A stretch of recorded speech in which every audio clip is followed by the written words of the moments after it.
அனைவருக்கும் அன்பான வணக்கம். நீங்கள் பார்த்துட்டு இருக்கிற வீடியோ இலங்கையில், அதுவும் ஒரு சிங்கள பாடசாலை ஒன்றில் அண்மையில் நடைபெற்ற ஒரு சம்பவம் தான்.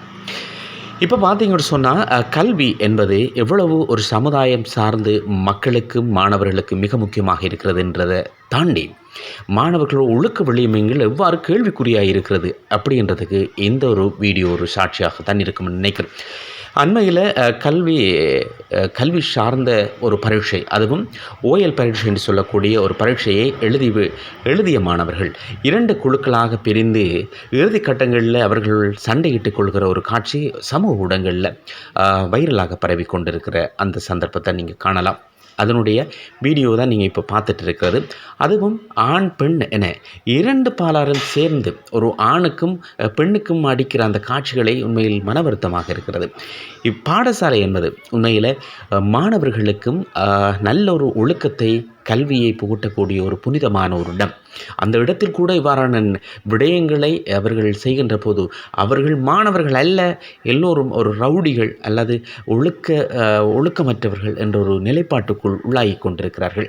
ஆசிரியர்கள் பார்த்து கொண்டிருக்கும் போதும் ஆசிரியர்கள் அங்கே அவர்களை அந்த சண்டையிலிருந்து விலக்குகின்ற ஒரு காட்சியையும் காணக்கூடியதாக இருக்கும்.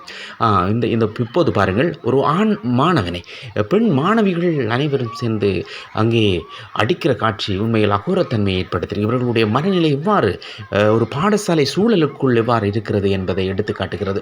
இங்கே பாருங்கள், ஒரு மாணவன் இன்னொரு மாணவனை தாக்குகிற காட்சி. அங்கே ஒரு ஆசிரியர் விளக்குகின்றார். இருந்தாலும் அவர்கள் ஆசிரியர்களுடைய சொல்லை மதிக்காமல் அவர்கள் சண்டையிட்டுக் கொள்கிற காட்சி. எதிர்காலத்தில் இவர்களுடைய நிலை எவ்வாறு இருக்கும், மாணவர் சமுதாயம் எவ்வாறு இனி வருகிற காலங்களில் இருக்கப் போகிறது என்பதற்கு ஒரு சிறந்த ஒரு வீடியோவாகத்தான் இது அமைந்திருக்கும்.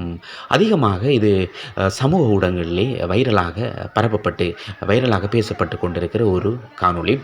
எனவே மாணவர்களை உருவாக்குவதற்கு ஆசிரியர்கள் மாத்திரமல்ல, பெற்றோர்களும் இதில் மிகப்பெரிய பங்குகளை வகிக்கிறார்கள். எனவே ஒவ்வொரு மாணவர்களையும் சிறந்த மாணவர்களாக உருவாக்க வேண்டும். அவர்களுடைய எண்ண சிந்தனைகளை இவ்வாறான அகோரமான சிந்தனைகளிலிருந்து விடுபடச் செய்வதற்கு எல்லோரும் ஒன்று செயற்பட வேண்டிய ஒரு காலத்தின் கட்டாயத்தில் இருக்கிறோம்.